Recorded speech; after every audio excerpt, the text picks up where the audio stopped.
No silêncio das igrejas vazias, algo se move. Não é o vento, não é o tempo, é a fé que esfria. E os olhos que já não se voltam mais para o céu. Apostasia. Essa palavra pouco pronunciada carrega um peso apocalíptico. Os primeiros cristãos sabiam que ela viria. São Paulo escreveu sobre ela. Os padres da igreja a descreveram com medo. E os santos, ao longo dos séculos, acenderam esse alerta, sempre que o mundo parecia prestes a esquecer o próprio Deus. Mas, e se já estivermos vivendo esse tempo agora? E se o abandono da fé não for um evento futuro, mas presente, discreto, invisível aos olhos de quem vive anestesiado? E se a profecia da grande apostasia já estiver em curso dentro da própria igreja? Cardeais contra cardeais, altares profanados, sacramentos banalizados, doutrinas distorcidas e o povo de Deus dividido. Tudo isso foi previsto. Tudo isso está acontecendo. Hoje, neste vídeo, vamos examinar o que a tradição católica sempre ensinou sobre a grande apostasia. Não com teorias mirabolantes, mas com os escritos dos santos, os avisos dos papas e a luz da palavra de Deus.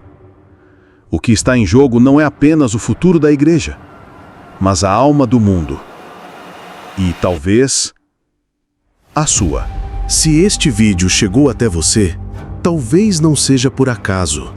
Talvez, como muitos, você perceba que há algo estranho no ar, uma frieza espiritual que se espalha, uma inversão de valores cada vez mais descarada e uma sensação incômoda de que a fé está sendo apagada, não por perseguições externas, mas de dentro.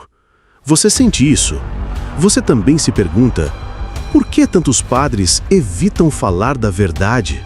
Por que já não se prega mais sobre o inferno, o pecado, o juízo? Por que tudo parece tão adaptado ao mundo, tão confortável, tão raso? É sobre isso que vamos falar. E se você ama a Igreja Católica, mesmo ferida, mesmo perseguida, mesmo escandalizada, então este canal é o seu lugar. Aqui a fé não será tratada como produto. Aqui a tradição será respeitada e a voz dos santos será ouvida de novo. Por isso, eu te convido a se inscrever, não por números, mas para que mais católicos acordem. A apostasia não virá gritando, ela virá sorrindo, com aparência de tolerância, de inclusão, de misericórdia barata. E muitos, inclusive dentro da igreja, a aplaudirão. Mas, como disse o Senhor, aquele que perseverar até o fim, esse será salvo. Antes de qualquer santo ou doutor da igreja levantar sua voz, foi o próprio apóstolo Paulo quem lançou o alerta. Na sua segunda carta aos Tessalonicenses, ele disse que o dia do Senhor, isto é, a volta gloriosa de Cristo, não viria sem que antes acontecesse a apostasia. Essa palavra, que no grego original é apostasia, indica uma ruptura, um abandono consciente da fé. Paulo não falava de perseguições externas, mas de um esfriamento interno, silencioso e profundo. São João Crisóstomo, comentando esse trecho séculos depois, explicou que a apostasia se refere à queda generalizada da fé entre os cristãos, e não à rebelião de pagãos. Ele disse que não se trata de uma rejeição de fora, mas de dentro da casa de Deus. Esse detalhe é crucial. Os maiores inimigos da fé, nesse cenário profético, não seriam os de fora, mas os de dentro. Pastores infiéis, mestres corrompidos, doutrinas diluídas. Santo Irineu de Leão, que viveu no século II, também viu essa ameaça como algo que surgiria dentro da própria igreja. Ele escreveu: muitos serão enganados por falsos mestres, que fingem piedade, mas negam a eficácia da fé verdadeira. Essa frase ecoa a advertência de São Paulo a Timóteo de que nos últimos tempos haveria mestres segundo os próprios desejos dos fiéis, que não suportariam a sã doutrina, mas procurariam palavras agradáveis.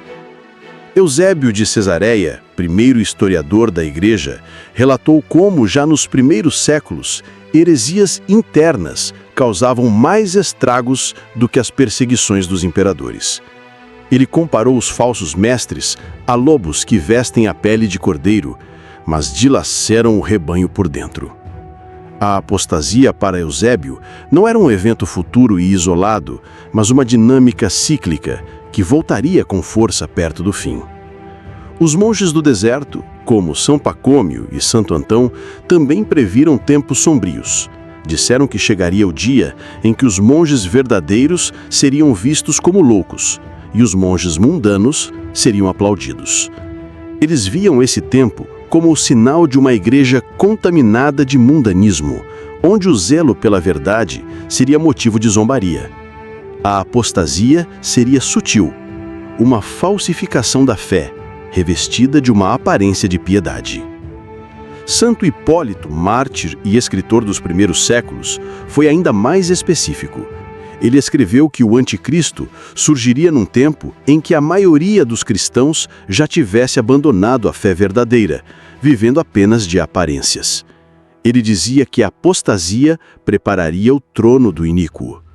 Isso está de acordo com o que São Paulo disse aos Tessalonicenses: primeiro vem a apostasia, depois o homem da iniquidade é revelado. O Catecismo da Igreja Católica também confirma esse ensinamento. No parágrafo 675 está escrito: antes do advento de Cristo, a Igreja deverá passar por uma prova final que abalará a fé de muitos fiéis. Essa provação será uma impostura religiosa que trará aos homens uma solução aparente para os seus problemas, mas à custa da apostasia da verdade. É exatamente o que os padres da Igreja denunciaram desde o início. São Gregório Magno, Papa e doutor da Igreja, dizia que o verdadeiro sinal da aproximação do fim seria a Igreja ferida internamente, onde a verdade fosse relativizada, os sacramentos desprezados e os pastores se calassem diante do erro. Ele dizia que a perda da fé precederia o juízo e que muitos, inclusive dentro do clero, seriam cúmplices da apostasia por omissão ou conveniência. Tudo isso pode parecer distante, como se fosse algo reservado ao futuro ou a um tempo misterioso do Apocalipse. Mas e se os sinais já estiverem diante dos nossos olhos? E se os altares vazios, os confessionários abandonados e a fé reduzida a discursos sociológicos forem os primeiros sintomas da grande apostasia? Não é preciso ser profeta para perceber que há algo profundamente errado. O abandono da verdade já não é mais exceção, mas se tornou norma em muitos lugares. Se os padres da Igreja estivessem vivos hoje, o que diriam ao ver tantas verdades inegociáveis sendo questionadas dentro da própria Igreja? Talvez eles dissessem: o tempo previsto chegou. Os santos não foram apenas testemunhas do Evangelho, muitos deles foram verdadeiros profetas. E eles enxergaram com clareza a grande crise que envolveria a Igreja no fim dos tempos. E falaram com coragem, mesmo sabendo que seriam ignorados ou perseguidos. Quando lemos seus escritos hoje, não parece que estão falando do futuro, mas descrevendo o presente. Começamos com São Pio X, o Papa que combateu o modernismo como a síntese de todas as heresias. Em sua encíclica Pascendi Dominici Gregis, ele denunciou a infiltração de ideias filosóficas e teológicas que, sob aparência de ciência e progresso, distorciam a fé católica por dentro. Ele escreveu: querem reformar tudo: filosofia, teologia, liturgia, Bíblia, moral. E no fim, constroem uma nova religião. Ele via com horror o que hoje se tornou rotina. São João Bosco, em seu famoso Sonho dos Dois Pilares, viu a barca da Igreja sendo atacada por todos os lados. O Papa lutava para manter o navio estável, ancorado entre dois pilares, a Eucaristia e Maria Santíssima. Mas o detalhe mais impressionante vem de outro sonho. Ele viu uma nova igreja sendo construída, cheia de luxo e vaidade, enquanto a verdadeira era desprezada e deixada em ruínas. Uma figura clara da apostasia velada. Santa Hildegarda de Bingen, doutora da Igreja, escreveu no século XII sobre um tempo futuro em que os ministros do altar abandonarão a verdade e cooperarão com o mal. Suas visões falam de uma falsa luz que seduz os bispos, levando-os a preferir prestígio ao invés de fidelidade, e conclui: virá uma igreja sem alma que se parecerá com a verdadeira, mas será cadáver. É uma linguagem forte, mas profundamente simbólica e escatológica. Nossa Senhora, em La Salette, em 1846, alertou: Roma perderá a fé e se tornará a sede do Anticristo. Uma mensagem tão forte que o próprio Vaticano demorou a divulgá-la por completo. Mas o conteúdo fala de bispos traindo a igreja, sacerdotes desonrando o altar e fiéis sendo confundidos por sinais contraditórios. A mensagem se alinha com tudo o que os santos disseram e com o que vemos acontecer hoje. Em Fátima, Nossa Senhora não foi menos clara. Em 1917 já falava dos erros que a Rússia espalharia pelo mundo: o comunismo, o materialismo e o ateísmo, e da necessidade urgente da consagração e penitência. Irmã Lúcia, já idosa, disse numa carta: a batalha final entre o reino de Cristo e o reino de Satanás será sobre o casamento e a família. E isso está acontecendo agora, com toda a força. O venerável Fulton Sheen, bispo americano e grande comunicador católico do século XX, alertou com precisão profética: o anticristo criará uma contra-igreja. Ela terá todos os sinais e ritos da igreja verdadeira, mas esvaziada do seu conteúdo divino. Será uma paródia da igreja. Sheen não falava de perseguições externas, mas de uma infiltração interna que seduziria até os eleitos. Também não podemos esquecer de Santo Alfonso de Ligório, que disse: nos últimos tempos muitos se perderão porque os pastores deixarão de ensinar a doutrina. Para ele, o silêncio cúmplice do clero seria um dos piores castigos permitidos por Deus. Ele via o erro se espalhar não por sua força, mas pela omissão da verdade. Todos esses santos, em épocas diferentes, descreveram a mesma crise. Usaram palavras distintas, mas a essência era a mesma. Um tempo em que o erro apresentaria sua misericórdia, a mentira como caridade e a infidelidade como evolução. Um tempo em que muitos pastores conduziriam suas ovelhas ao abismo, sorrindo. Diante disso, não podemos fingir que tudo está normal. A grande apostasia não será televisionada como um escândalo global. Ela já começou, silenciosa, elegante e até litúrgica. Mas os santos nos avisaram, e a nossa geração precisa escutar, porque se ignorarmos os alertas do céu, nos tornamos cúmplices da escuridão.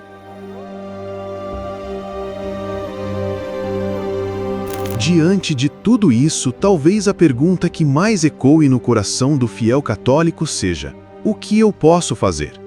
O mal avança por todos os lados. Os escândalos, as traições, as confusões doutrinárias e morais. Parece que a verdade está em ruínas. Mas é aqui que começa a verdadeira fidelidade. Quando tudo parece perdido, é que os santos se levantam. A primeira coisa a entender é que permanecer fiel não é sobreviver, é combater. A apostasia não se vence com fuga ou silêncio, mas com resistência humilde, concreta, cotidiana. Não precisamos ser teólogos, padres ou doutores.